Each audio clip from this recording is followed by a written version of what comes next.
join us in the Pledge of Allegiance? I Pledge allegiance to the flag of the United States of America and to the republic for which it stands, one nation, under God, indivisible, with liberty and justice for all. Amen, brother.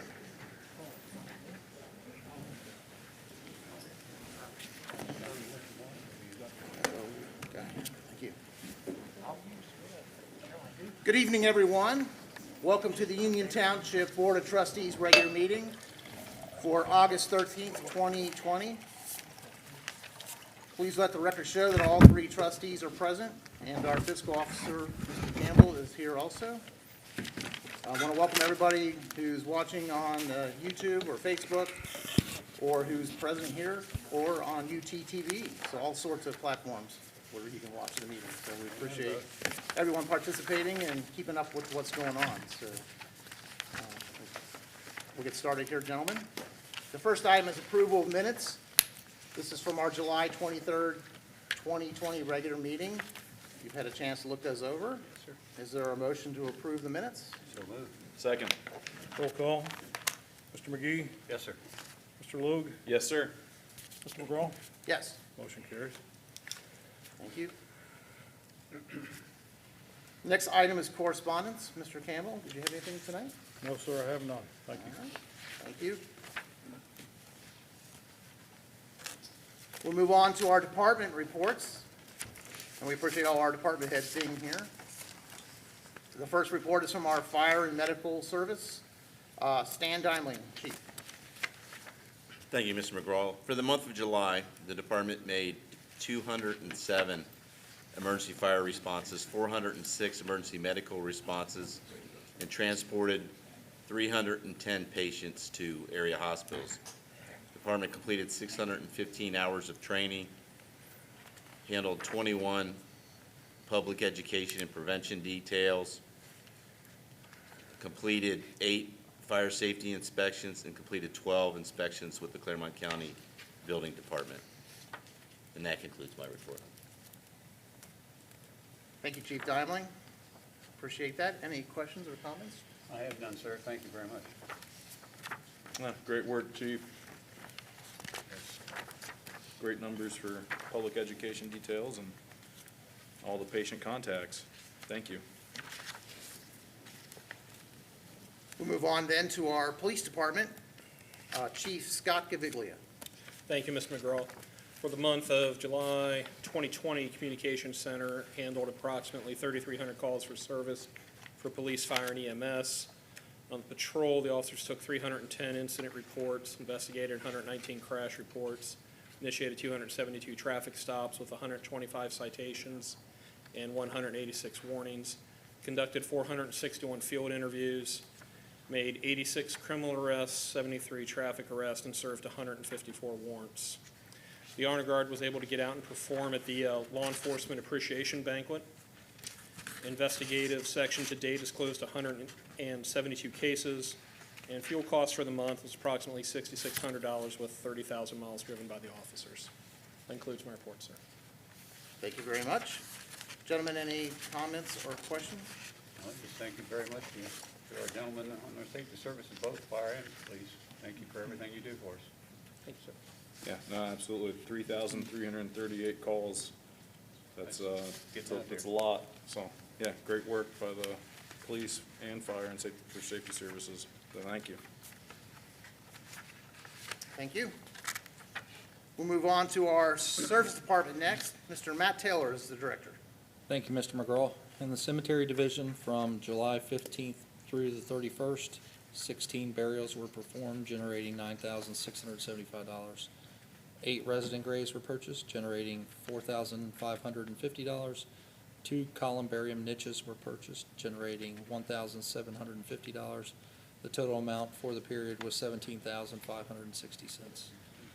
In the Roads Division, a total of 29 work orders were completed on 29 township roads, and staff formed and poured 4 catch basins, ditched 398 feet of road frontage, and installed 80 feet of pipe on a total of 7 streets.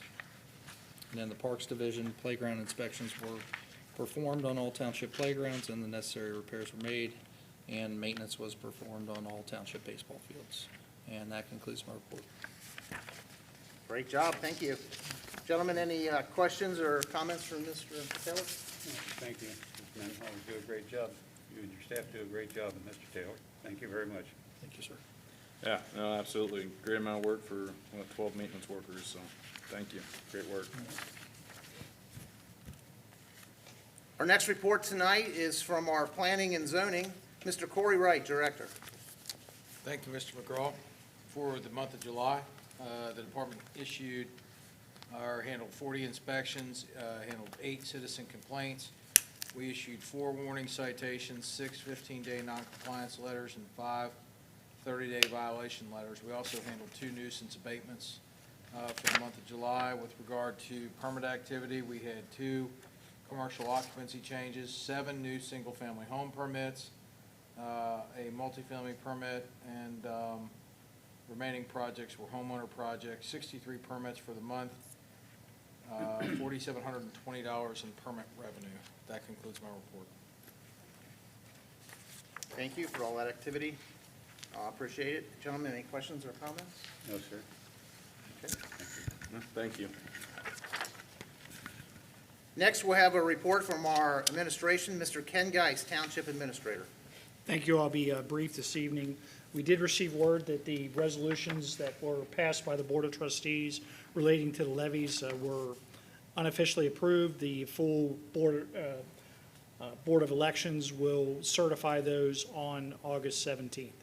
We're not really sure whether or not they're going to have numbers this year, but I'll report back to the board, assuming they do with those numbers for information. Paving started the week of the 4th. We're expecting all the work to be completed by the end of the month. You'll see that there's a request for a motion to consider the full week of junk days that we talked about. We did miss the spring junk days, so that's one of the most popular things that we do, and people have been inundating us with calls about that. So, normally we have 3 days of junk collection in the fall, but this year, since we didn't have the spring, I think we ought to do it for the full week. Talk to Mr. Taylor, and they're ready to accommodate that if the board so approves. We talked about the open checkbook, and we are actually up and running with that. The Ohio Open Checkbook. There's a resolution that confirms that this evening, so if you go online, you'll be able to see the information that's posted on there. Also, I'm requesting that the board consider going back to 1 meeting a month on that. We went back to red here in Clermont County with that, and generally the orders from the health district and the governor are to limit the exposure in the public meetings to the extent possible. We talked to Mr. Campbell about the process of payments and the information for that, and I believe that he's in agreement that we can accommodate that going forward for the remainder of the year. I'm also asking the board consider early this year, talking about Halloween for 2020. I really don't think that we should wait for the Clermont County Township Association to make a decision on that, and again, we don't know what they're going to decide.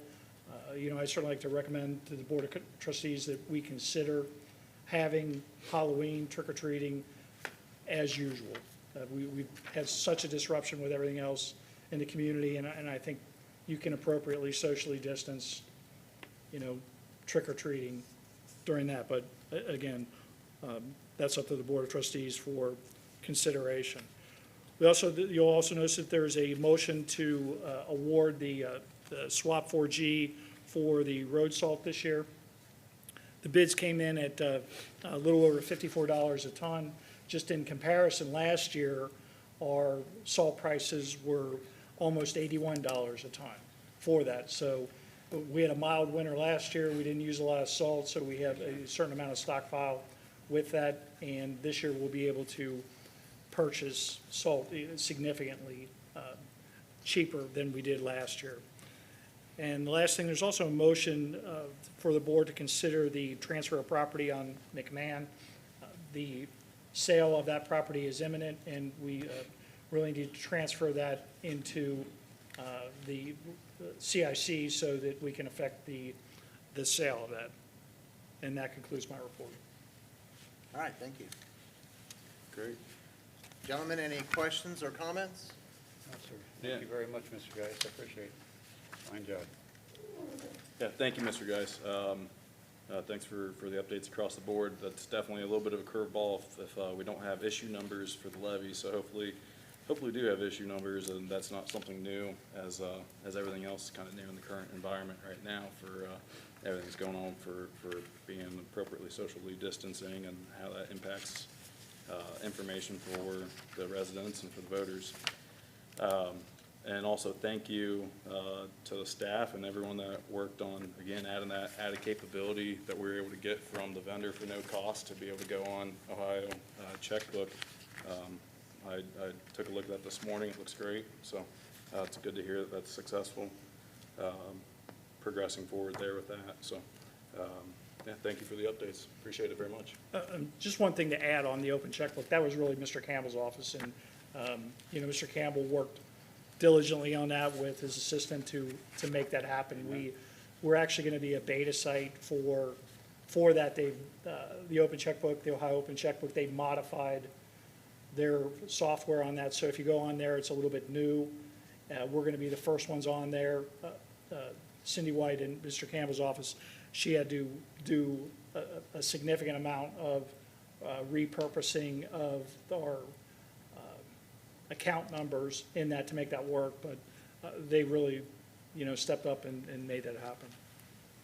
Great. Thank Mr. Campbell to your office as well. Thank you absolutely for that. And as Mr. Geis is sharing, I think that's part of that initiative the state of Ohio had to combine more technology platforms into one. So, pretty interesting to be right on the cutting edge of that, to be a part of something that can beta and basically shine a spotlight or show the significance of a local government like ours being on there. So thank you for all the behind the work scene, all the work behind the scene and moving that through. Thank you. All right. And Mr. Geis, in regards to the Halloween, I don't know if the Township Association will even meet prior I doubt or it. soon enough. But it very We've soon. only had one meeting, and that was a statutory meeting because of the Board of Health. And there is an engineer's statutory meeting, but that's in October. October. So it would be past the reasonable time to make a decision. So I think it's right to go ahead and make our own decision. Thank you. Amen. I agree. Yeah, agree with that. All right, that concludes our department reports. Tonight, we do have a public hearing. This is for Union Township zoning case 3-20-Z. It's for Silverstone. It's an R4 combined concept formal plan involving the Grant Communities, the LLC, and the applicant. Mr. Wright, did you have some opening comments regarding this case? Yes, sir, I'll be very brief. This case is a single parcel, 48.27 acres, rezoning from ER and M1 to R4, single-family variable structure. You can see the parcel here. It'll have approximately 23.5% of open space, 11.26 acres, accessed entirely from a local street, Red Sunrise Drive, which then comes out onto Buxton. This is on the eastern side of the township near the new West Clermont High School site. It's also adjacent to the Redwood Communities project that's building out there, and the adjoining Estrella project you see here to the south. The land use in the area is mixed in character, predominantly industrial along Buxton, residential to the north, kind of undeveloped in this area, and then you have some medium density residential further to the west in Shaler Crossing. The land use plan indicates that this corridor is in the Olive Branch Stone Lake corridor.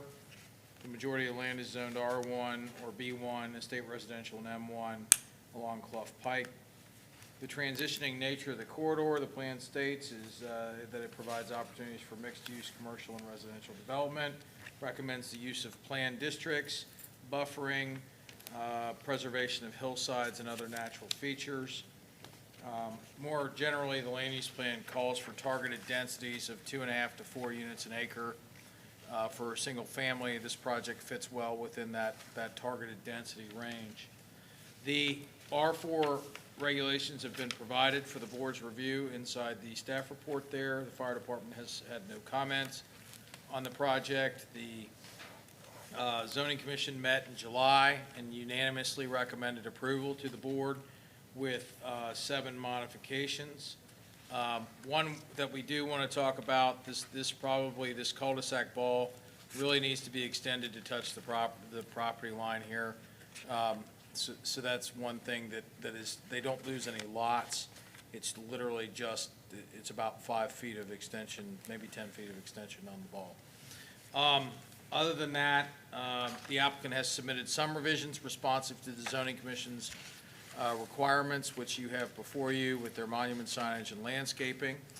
And as I indicated, the density here is about 3.67 units per acre, which is well within the recommended density thresholds and is actually less than some developed residential subdivisions just to the west.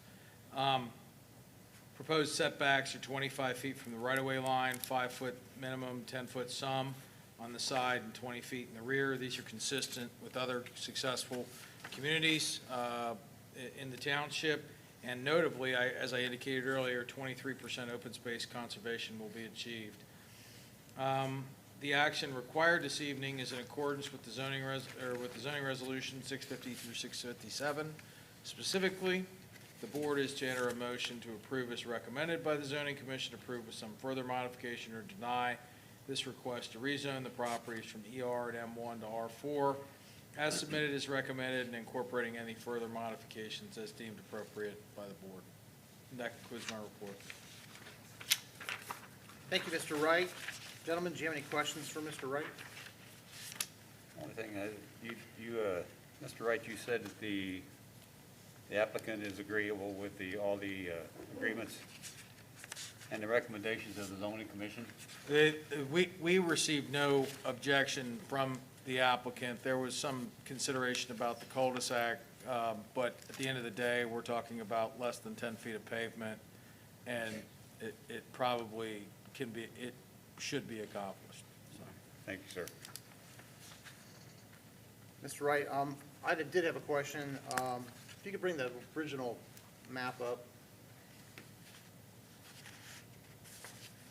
Yes. This one? Okay. Yes, so at the very bottom, would that be the township limits, the dark lines there? Is that where Batavia This Township is in? this line right here, if you can see the cursor, is the township limit, right here. Okay. Okay. But this property does not go into Batavia Township, It does not. and this project doesn't either, It correct? does not. It's exclusive to Union Township. Okay. Are these Batavia schools here, or is this West Clermont? Do you know? Batavia. It's Batavia School District? All right, thank you. Any other questions? I have none, sir. All right. Thank you very much, Mr. Wright. All right, this is a public hearing regarding this case tonight. If there's anyone here who would like to speak on behalf of this case, I'll swear you in. I just need you to give your name and address, and then I'll swear you in. Is there anybody who would like to speak? Please come forward. Please provide your name and address. Good evening. My name is Hillary Lafine, 3940 Olympic Boulevard, 41018, Erlanger, Kentucky. Okay. Could you raise your right hand? You swear the information you're about to give is the truth, the whole truth, and nothing but the truth, so help you God? I do. All right, thank you. Please proceed.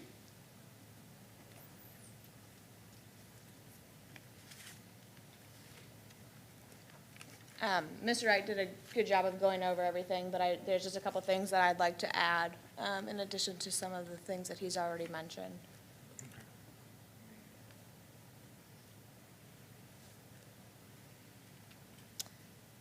So, as Mr. Wright had mentioned, the property that we're trying to rezone is currently zoned RE, residential estate, and M1. We're trying to get it rezoned to an R4 with our rezoning and formal plan.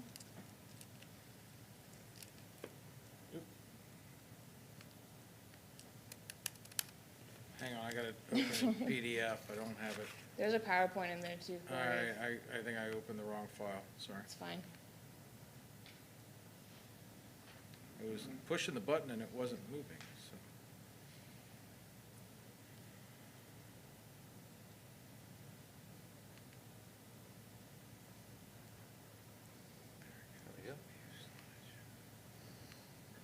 Would you like slide 2? Do you, yeah, slide 2 is fine. Do you want me to operate the Um, clicker, I- or do you? I can do it if you just give me a Yep, nod. perfect. I'll do that. So a little bit about Fisher Homes. Grand Communities is the development company affiliated with Fisher Homes. We've been in business for 40 years now. We've done a lot of projects around the Cincinnati area. A lot of time and thought goes into the way that Fisher Homes develops their communities. They try to develop them so that they last over time and that they age well. You know, we put a lot of thought into our entry monuments, the way our streetscape's set up, things like that.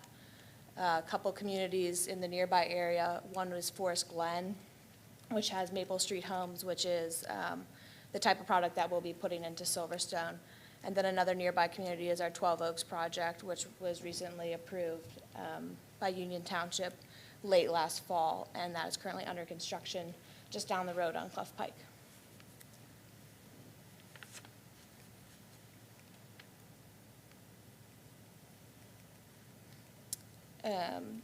As Mr. Wright had mentioned, the site is located right on the Batavia Township, Union Township line.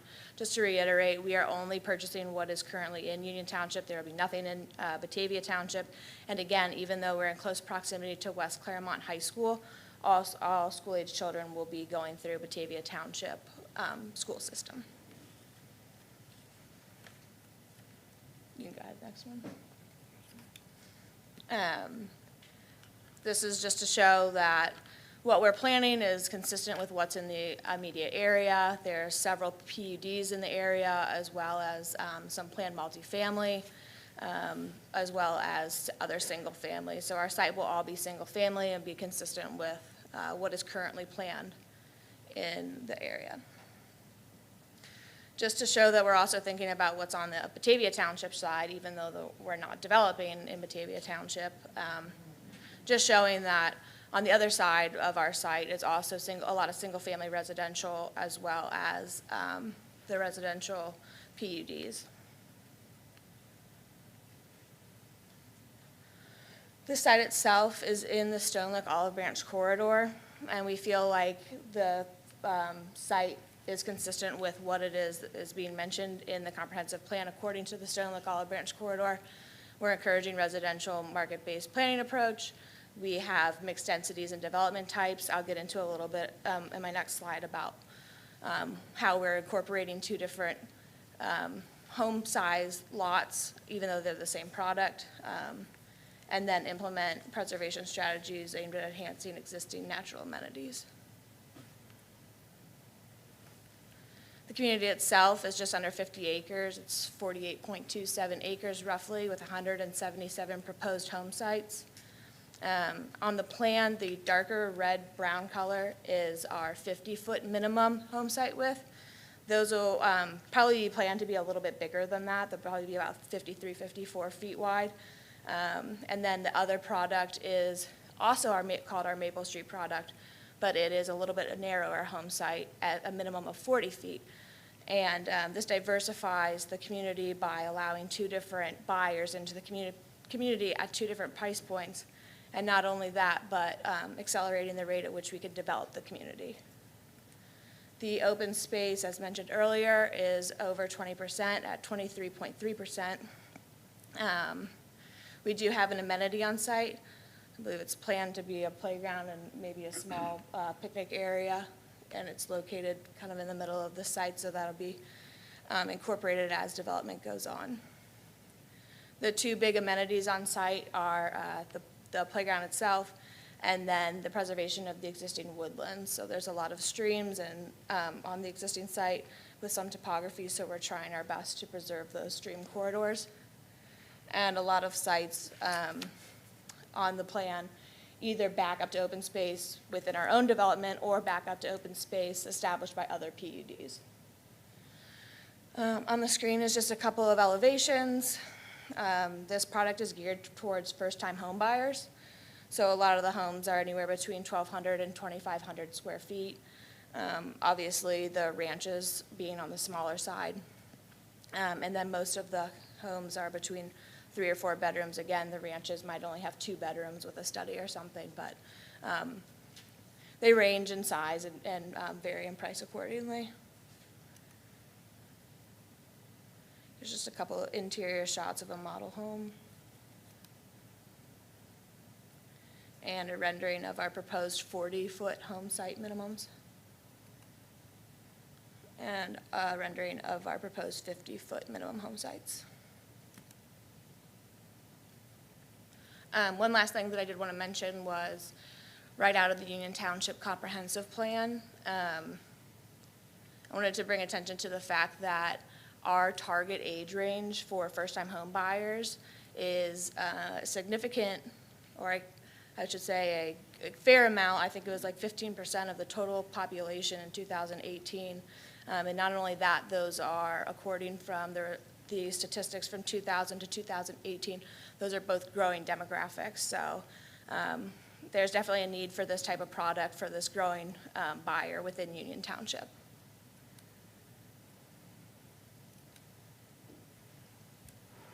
So just some ways we diversify housing stock by 2 different products at 2 different price points, and then acts as a transition into single-family housing. You have Redwood to the northwest of us, and then which is apartment complexes, and then Estrella, which is single-family, to the southeast of us. So we feel like we're a good transition between the 2, and then providing housing types for young families and first-time home buyers.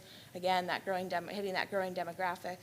And then preserving an abundance of natural features and woodlands, which we do in accordance with the comprehensive plan and meeting that 20% minimum in the zoning code. Okay, thank you. Yep. Any questions, John? Thank you. Is there an HOA? There will be an established HOA. Okay, thank you. Exactly the question I was thinking too. Thank you, Ms. Levine. Thank you. Yep, thank you. Is there anyone else here tonight who'd like to speak on behalf of this case? Please come forward. Please provide your name and address for the record. Certainly. My name is Michael Outrich, and my address is 1121 Forest Run Drive, Batavia, Ohio. I'm in Okay. Shaler Park. Please raise your right hand. Do you swear the information you're about to give is the truth, the whole truth, and nothing but the truth, so help you God? Yes, sir. Okay, thank you. Please proceed. All right. So I would like to start by saying I do appreciate this plan and then the development as we have it. I appreciate the open space preservation. One of my concerns I have, and I know it fits within the multifamily density component, is that I think that the lot sizes, the lot widths, particularly the 40-foot, are a little bit, can I take this off? Yeah. Thank you, Yeah, sorry, that's sir. Is a little bit too small. I would say, and I have some here, plat maps here of some of the other subdivisions that would be comparable.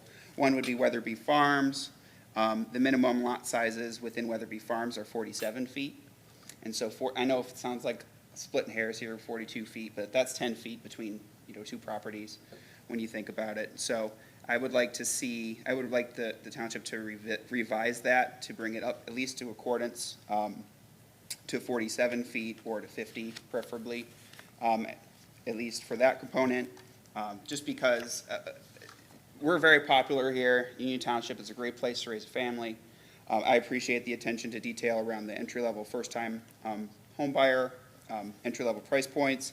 I'm a first-time home buyer myself, and so it's really nice to see that diversifying of housing stock. It's one of the things I appreciate about the township, particularly around the R4 added zoning amendments. But I'm just concerned with the amount of density there. It seems a little bit excessive, and you're all funneling it off onto, I think it was Red Leaf on the road there. And it just seems like 177 homes is a lot. I think 150 would be reasonable if it balances out in the pro forma. Because developers are buying up land all around here, and they're moving forward with the plans. They're going to be coming to you all, well, probably with the Batavia's, that's the Batavia folks, but it'd be nice if we worked with them too on this. Just because I think the density on this could be scaled back just a little bit. And in the 2030 plan, it mentions ingress, egress, attention to detail around that with private developers developing to enhance connectivity.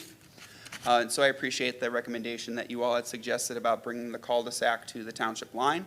It'd be nice to include that as like a stub for future development, as a connection through. Because initially, in the zoning, when I was reviewing with the previous zoning, at the zoning meeting, it was just a kind of cul-de-sac, and I had concerns about connectivity there.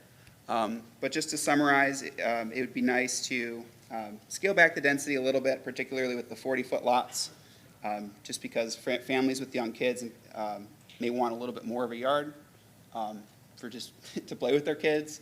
Otherwise, they'll just move to a subdivision that can accommodate their needs. And, you know, it'd be nice to have a more sense of permanent community in this development.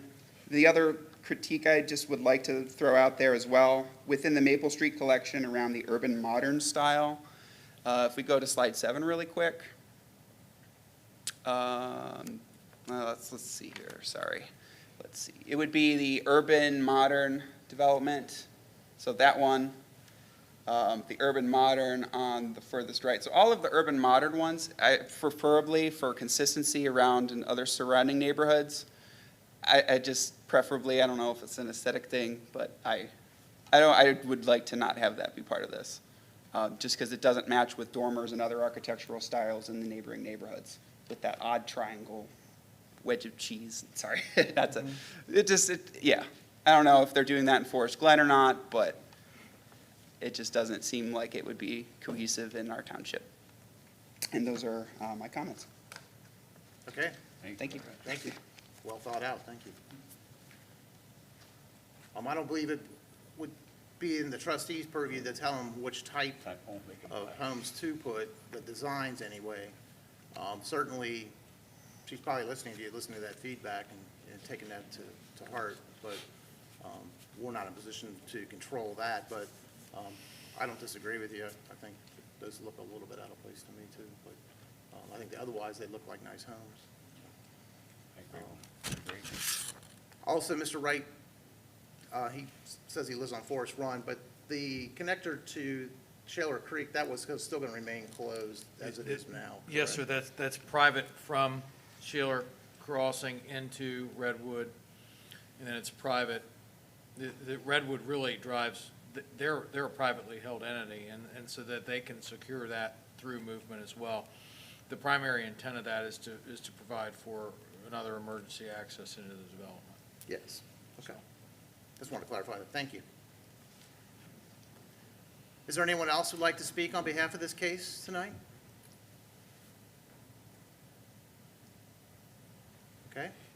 Seeing there's none, I'm going to close the floor for the open discussion and open the floor to the trustee discussion. So trustees, any questions, comments, anything, final thoughts you might have? Well, I already had my question answered by Mr. Wright about the recommendations from the zoning commission. I wanted to make sure that they were placeable on it.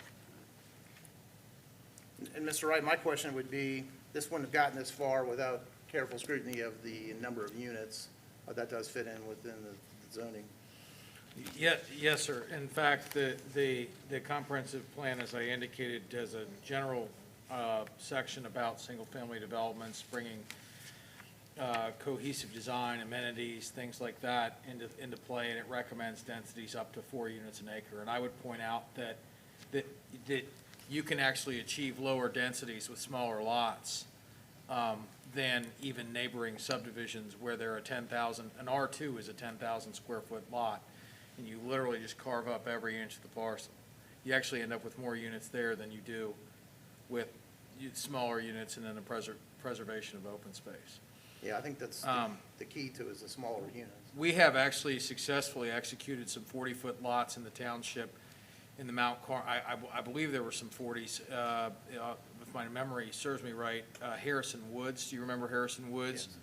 The project that kept coming back because it was an infill project and kind of a unique circumstance. We were able to do some really neat setbacks and get that done, and the houses are a little deeper, a little narrower, but they've worked well, and I think they all sold within, it was a short period of time, so. Thank you for that clarification. Anything else, gentlemen? No, I have nothing at this time. Mr. Wright, yeah, thank you for the clarification and the analysis with that. Trustee McGraw, I mean, I think you kind of made the right analysis there. My thoughts along this was with regards to the design purview, as far as, you know, it's a delicate balance for maintaining property owners' rights, you know, and so they have a right and an opportunity for, you know, essentially their economic value with that property. And that's, I think, something that's outside of our, you know, local limited government to make that statement on. And I hear you, and I hear your concerns, and visually, and I think, you know, I'm sure that the people representing Fisher hear that as feedback, and they may already acknowledge or know that, you know, what the data set on that may be for how much that's pushed back on, how much is actually something successful too. 'Cause, I mean, it's something we haven't seen throughout the community. I'll make that statement of, but that means I don't know how successful it can or cannot be. So, you know, it's something to relay on the subject matter experts with this, and you know, I'm sure they've got a deep set of data behind it to want to even bring the investment in the first place. So, and if any of them would speak to that, I'll definitely welcome that. And I want to just recognize, I hear you, you know, to make the additional reference of young families with little kids may want more yard. Again, I can hear you on that, absolutely, and I've got 2 young kids, you know, 5-month-old, 2.5-year-old. But again, that's, to what perspective is that? That may be a lot of yard for some young families. That provides a great amount of opportunity for them to come in. But again, it kind of falls into the realm of the property rights there of who's owning that.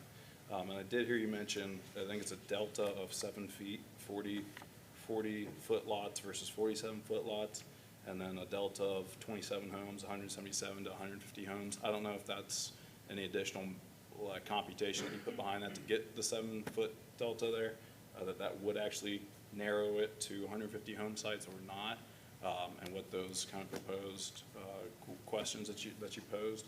So, yeah, I didn't do the calculation on that right now with what we saw to be able to review that. But again, I think I'll welcome any feedback from the appropriate time to have Fisher give any additional feedback on any of that, or any additional thoughts you have, Trustee McGee, Trustee McGraw? Well, I'm going to just add that the house sizes are smaller, so even though the lot sizes are smaller, provides more space because the buildings are smaller too. Right, They're not right, yeah, the very buildings good aren't point. Yeah. right next to each other, so. Which that plays into the density figure, which is what, 3.67 units per acre. Right. So, I mean, that's, I mean, and I think comparatively with that, you look at Redwood, you know, and that falls into line and less than what the density is there in the surrounding area too. And you know, and ultimately, I think we're going also from what, like you said, an R1 is something that's gonna carve up every single inch and utilize it. But this isn't just R1, this is industrial zoning as well too. So it's an opportunity that's having a change of the industrial zoning as well, which, I mean, yeah, just from that aspect. But again, it kind of comes back to an owner's property rights, and, you know, they have that Right, people, economic opportunity with it. definitely people in that neighborhood, and the neighborhood you live in, we're cautious about will there be a big factory built, because it's right on the edge there. Yeah. And so this kind of protects, gives you more of a buffer, a residential buffer too, and the 20% green space preservation too, and the natural features of the Yeah. creeks and the different water retentions. I don't know if those are actual lakes there, or if there's just water retentions that were on the plans there, but at least there's an effort to try to preserve that. Right, right. With a, at least community amenity as well for parks, or for a park. I don't know, to what extent that plan is laid out yet. And the genesis of West Clermont Schools was in Mount Carmel, is that right, Mr. McGee? You probably Yes. remember better than I do. Oh, yeah. Been around here longer, but. Absolutely. So people will be questioning, well, why is the high school right over there and we're going to Batavia? But that's the reason. I mean, there is a borderline somewhere, and this happens to be the borderline. It seems odd that you're in Union Township, you're going to Batavia Township schools. Right.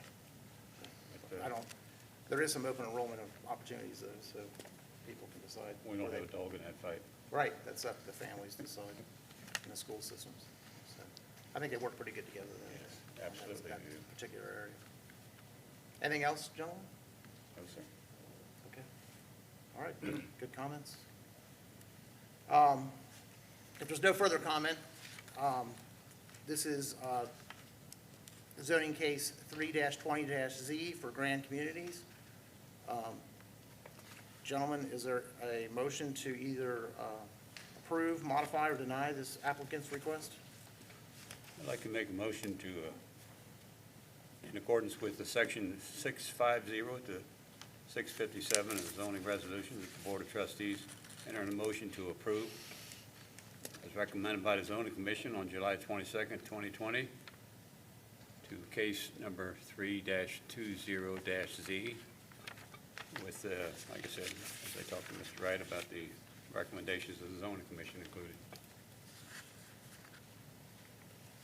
I'll second that. Roll call. Mr. McGee, Yes. Mr. McGraw, Yes. Mr. Logue. Yes, sir. Motion carries. All right, congratulations. And thank you for speaking, everybody for speaking tonight on this case. Good luck to you. Thank you, Mr. Devine.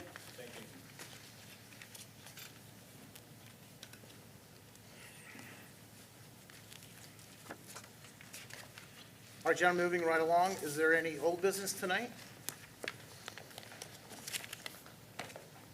No, I have not. Okay, seeing there's none, we'll move on to new business. The first item is approval of our payments. These are prepared by Mr. Ron Campbell, our fiscal officer. You've had a chance to look them over. If there's no questions, I'll ask for a motion to approve paying the bills. So moved. Second. Roll call. Mr. Logue, Yes, sir. Mr. McGee, Yes, sir. Mr. McGraw. Yes. Motion carries. Gentlemen, we're also being asked to approve the monthly financial report. Mr. Campbell prepared this as well. Is there any questions or comments? If not, I'll ask for a motion to approve our monthly financial report. So moved, sir. Second. Roll call. Mr. McGee, Yes. Mr. Logue, Yes, sir. Mr. McGraw. Yes. Motion carries. Just a reminder, these items are placed on our website, and you can view these at any time. The next item is approval of purchase orders. Looks like we have one purchase order tonight. Mr. Geis, would you like to read what this is? For Compass Minerals America Incorporated, it's for the road salt that we talked about at $110,000. Gentlemen, is there any questions? I hope we don't have to use it. Yeah, there you go. Or a statement. That'd be nice. Yeah. I'll ask for a motion then to approve the purchase orders as presented. So moved. Second. Roll call. Mr. Logue, Yes. Mr. McGee, Yes. Mr. McGraw. Yes. Motion carries. Next, we're being asked to establish the 2020 Union Township Fall Junk Days. We would need a motion to establish our Fall Junk Days for October 19th through the 24th, 2020. So it would be Monday through Friday. It would start at 7 a.m. to 5 p.m. And on Saturday, the hours would be 8 a.m. to 3 p.m. Gentlemen, these are very, very popular. It's a great way for residents to get rid of large items or awkward items that maybe that's difficult to get rid of through their own trash. Absolutely. It gives them a chance to clear out garages and attics and backyards and whatever else. People really take advantage of this, and our service department has done a great job in the past of doing this, and They have it there. I know I got a lot of questions in the spring when we were forced to cancel them in the spring. So hopefully, we can do everything possible, Mr. Taylor, to keep everybody safe and follow keep people in their cars, they can stay in their car, and follow the procedures. So I think do you feel confident that we could be safe through this process? Yes, sir. Okay, Do everything we can. all right, thank you. So gentlemen, do you have any comments or questions? Our men in the service department, maintenance department do an excellent job for us, especially in these junk days. They're out there grabbing everything out of these vehicles and cars and placing them up there it's a mess. I don't know how to do that stuff, but And quite a bit of it is recycled. and yes, it is. Large metal items and refrigerators and things like that do get recycled, so. That's all I have to say, sir, on the matter. Okay. Yeah, absolutely. It's a great service. Yes, it is. So, yeah, great work by the service department, and absolutely looking forward to it. And some of these items, we're working on now because of getting notice out to people takes time. And the sooner we make a decision, the sooner we can notify people. So is there a motion then to establish our fall junk days? So moved. Second. Roll call, Mr. Logue, Yes, sir. Mr. McGee, Yes. Mr. McGraw, Yes. motion carries. Next, gentlemen, we have a contract award.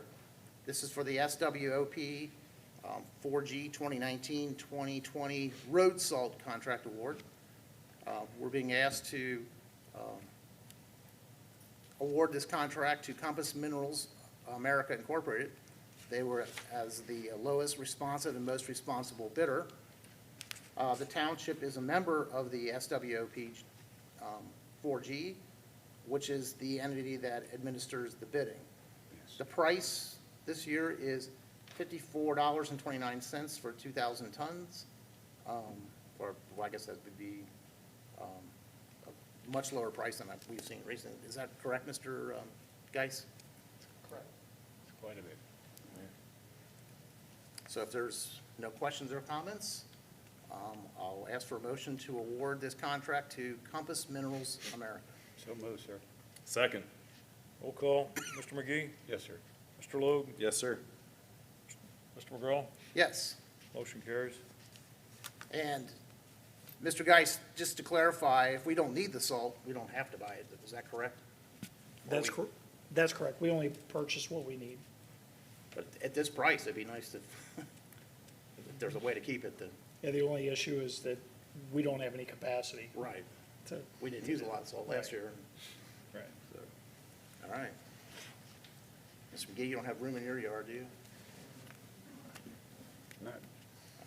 Not that I recall. All right.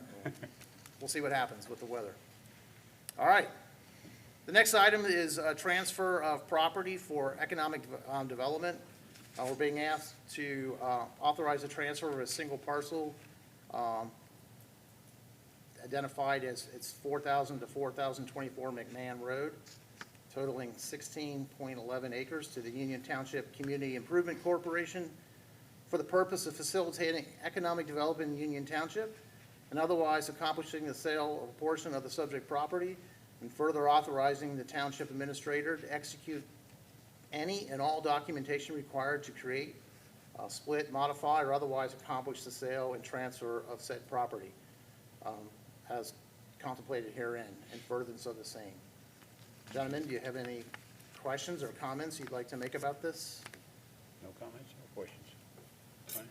Something that needs to be taken care of. Not currently. Okay.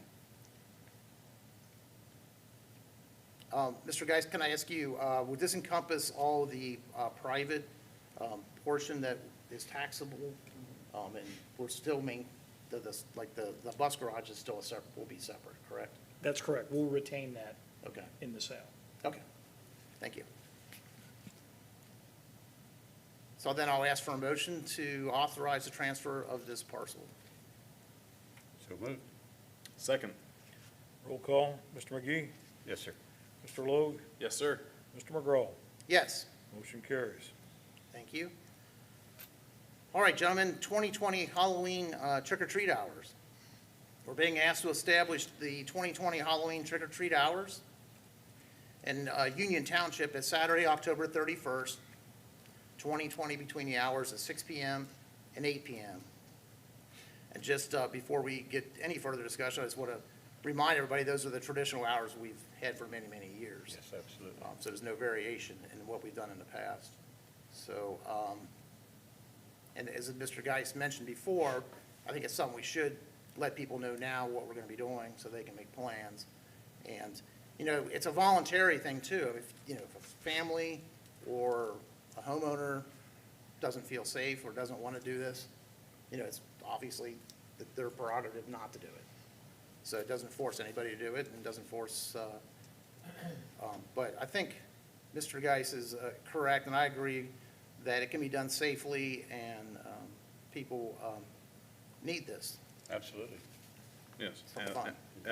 Yeah, absolutely, wholeheartedly agree with that. You Those, know, those. the ability to be out responsibly and safely, and, you know, it's, hey, as a local, you know, limited government township, let's allow the children and the families that want to partake in trick-or-treating, absolutely be able to trick-or-treat. And it's, to me, Those that don't, leave their door Yeah. shut and let their light off. absolutely. That's what they do in the past, so I have no problem with it. Got state mandates regardless that That's could right. flux with that and what that may do. I mean, at least from the aspect of what we're being asked to review, the, you know, like you said, the trustee McGraw, the traditional hours and time frame, without a doubt, you know, it's, let the children and their families trick or treat, without a doubt. And I believe surrounding townships probably would try to do the same thing. They'll do the same thing, I always I do. believe that, so. I really don't think I'd want to be in the position where the option or the thought process would lead you to say, you know, shutting down trick-or-treating or canceling trick-or-treating. I would not want to be, you know, even with that as a thought or a process. I think that gets to something more of a principle as far as we're Americans here and we need to be united around, you know, our individual rights and abilities to be able to safely and responsibly take action and you know, that's something that's to be preserved. I mean, And they'll have masks on anyway. that's, yes, absolutely. There'll be a lot more exciting masks this year, I believe. Yeah, there'll be really So, clever ones, I'm yes, yeah. I mean, it's essentially well-designed holiday for socially distancing and masks, out in open air, so, yeah, absolutely. Okay. Well, if there's no further discussion, I'll ask for a motion to establish our 2020 Halloween trick-or-treat hours in Union Township. So moved. Second, Roll call, Mr. Logue, Yes, sir. Mr. McGee, yes. Mr. McGraw. Yes. Motion carries. Okay. So we have a couple resolutions we are being asked to adopt tonight. The first is Resolution 2020-23, a resolution to officially allow participation in the Ohio Open Checkbook Program, as discussed earlier. This would officially allow the township to continue participating in this program. Is there any opening comments or questions regarding this? No, I think it's something that's been discussed and that evidently we are in agreement of it, so let's get her done. Absolutely, appreciate it. No further comments here. Again, just appreciate fiscal officer's office Yes. diligently getting that set up and being out there. Fantastic work. Yeah, You're right. and it wasn't quite as simple as just turning it on either. There was a little bit of background work to do, like you mentioned before. It created a new way of Yes. actually doing it. We're the test beta for this, so. Yeah, that's part of that Innovate Ohio task force, right, that Lieutenant Governor Husted had been talking about recently about they were trying to streamline so many operations within the state of Ohio and remove redundancies. Believe the figure of combining this website with, you know, the state treasurer's website, but also, I don't know if it's for the governor's office, but it saves the Ohio taxpayers $900,000 a year just from combining these two websites. So yeah, that is the unforeseen wrinkle as far as something new with it. But at the same rate, it's kind of opportune time to help lead the charge and you know, share and put that message out there. So Yeah, yeah, just absolutely. one more way to be transparent and have more information besides our website. Mr. Campbell, do you have anything to say on this matter? No, not really. I just want to give the credit to Mrs. White. She spent about 30 hours pulling this together, and there's there's a lot more to it than just the export feature. So we had to redo our chart of accounts and then basically build the backside for the state. So she had about 30 hours in it. But with the office suite that we have now, our accounting software does allow for that. When we upgraded, that was part of the upgrade, so relatively no cost other than the labor. So, but again, I want to thank her. I mean, she's very diligent and, Amen. yeah, so. And she's a member of your large staff, one Correct, person. correct. But, no, she, a lot of phone calls and, Amen. and, Yeah. so she's doing a great job as always, and I just appreciate her. We couldn't do it without her, so. I totally agree. Thank you for, She's a thank you. class act. Thanks Cindy Absolutely. White for it. Yeah. God bless her heart. She does a good job. Okay. So is there a motion then? So- I'm- So moved. Okay, go ahead. Second. Okay, roll call. Mr. Logue? Yes, sir. Mr. McGee? Yes. Mr. McGraw? Yes. Motion carries. All right. And we do have a resolution for a nuisance abatement. Gentlemen, we're being asked to adopt Resolution 2020-24. This is for the authorizing the abatement and removal of vegetation, noxious weeds, garbage, trash, and debris pursuant to Section 505.87 of the Ohio Revised Code at the following properties: 543 State Route 125 in Cincinnati, also an adjoining parcel to that property, also on State Route 125 in Cincinnati.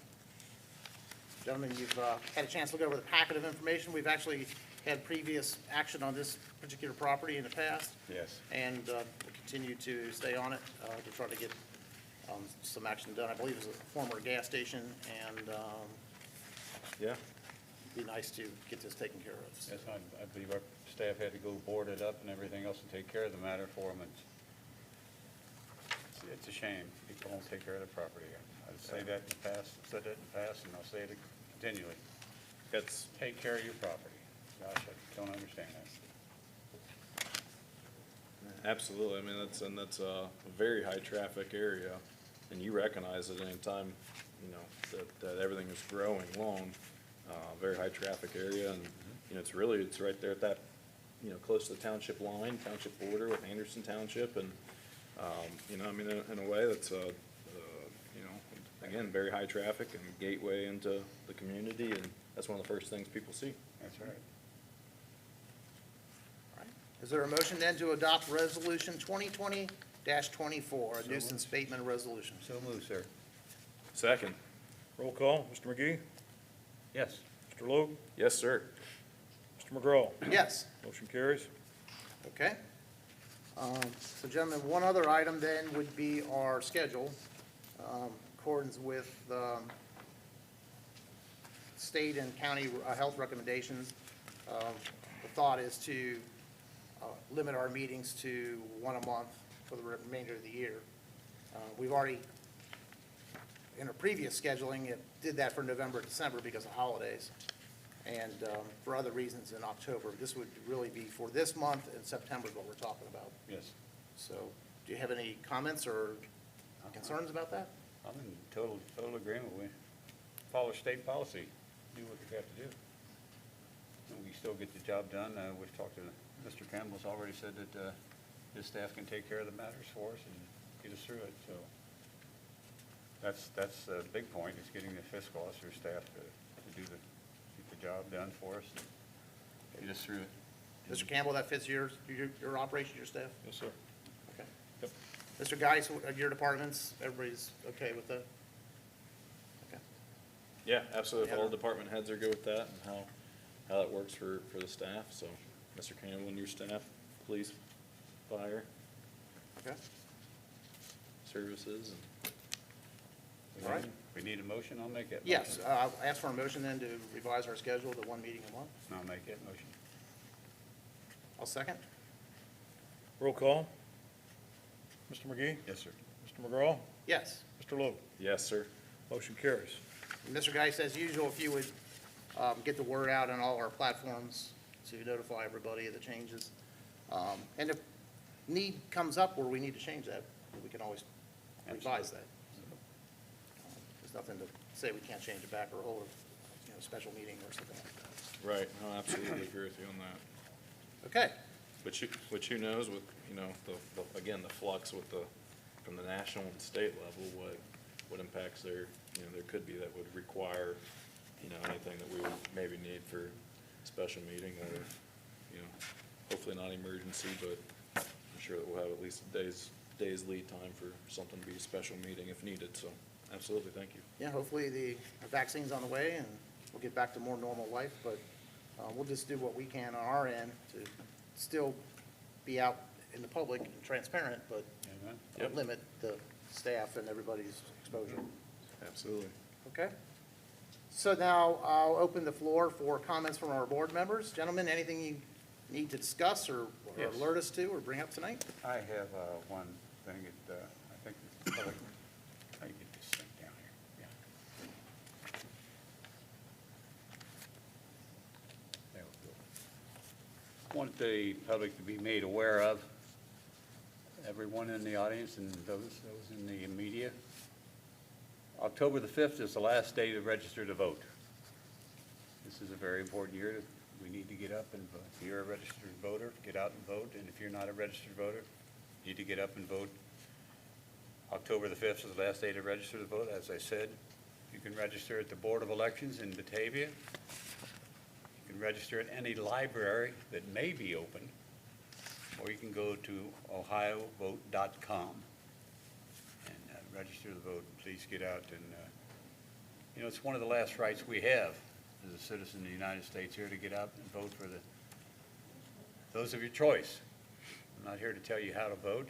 You know that, you should know that yourself, but please get out and vote. Make yourself heard. And let your children and grandchildren know that you're getting out there and doing it. This is something they should do. God bless you all for doing it. Thank you. Thank you, Mr. McGraw.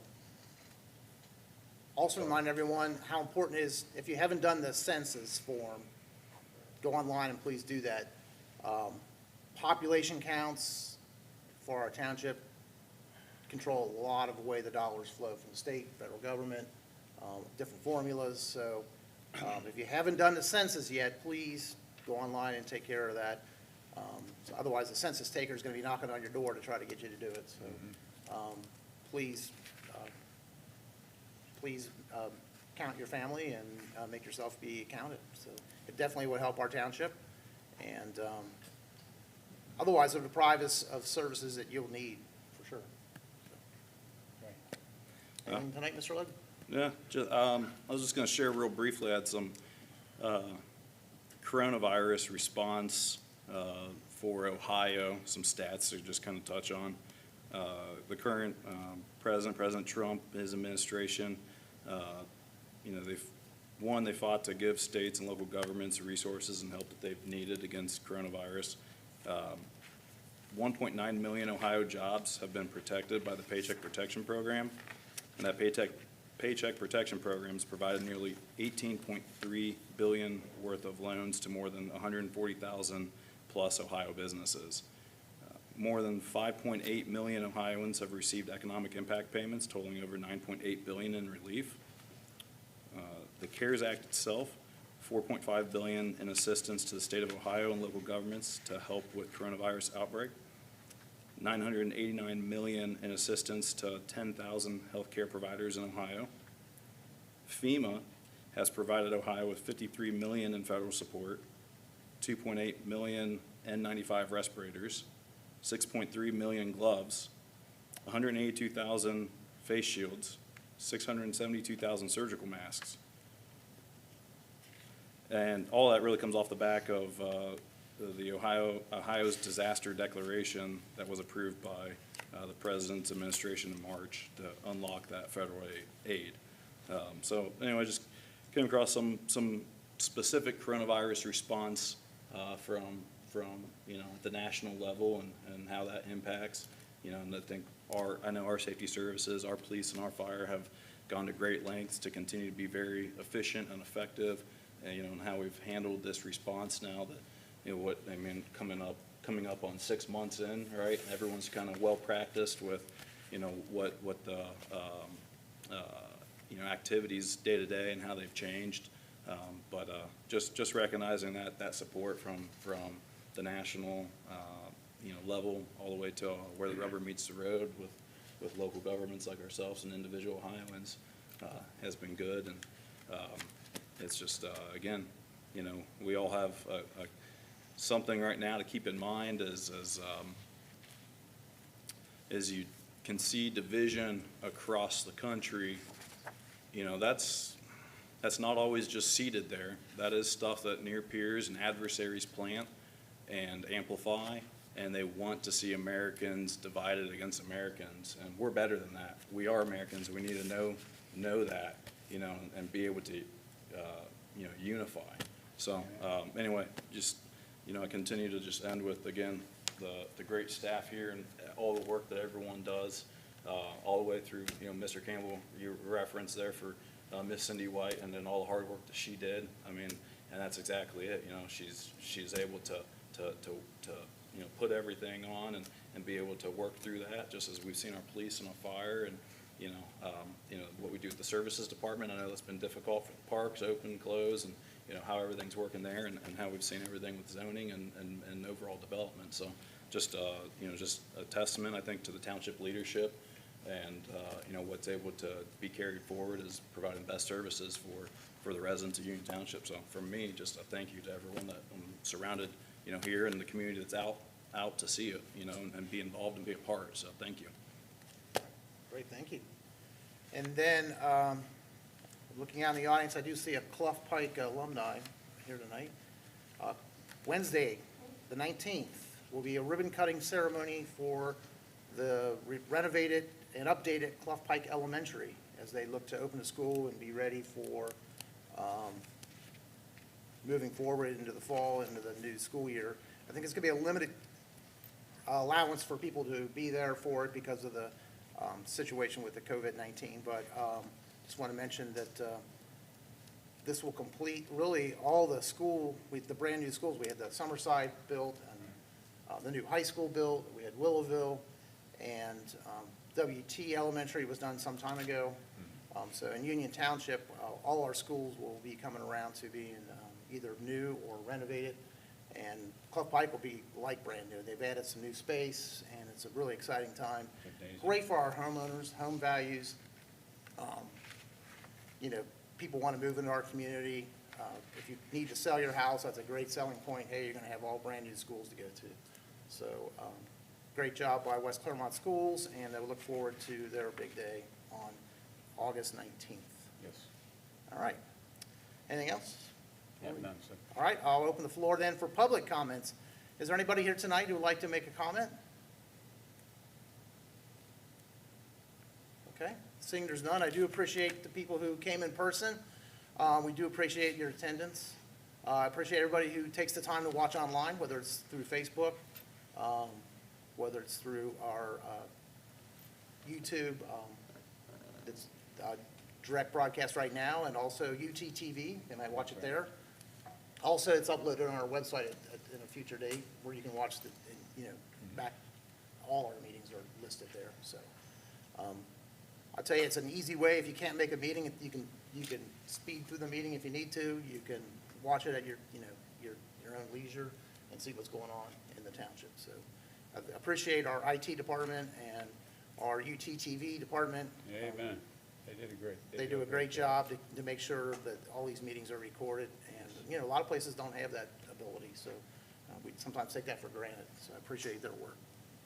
Anything else before we close? No, sir, I have nothing else. All right, well, great. Sir. I'll ask for a motion then to adjourn our meeting. So moved. Second. Roll call, Mr. McGee, Yes. Mr. Logue, Yes, sir. Mr. McGraw. Yes, thank you for coming, We're adjourned appreciate it. at 8:08 PM.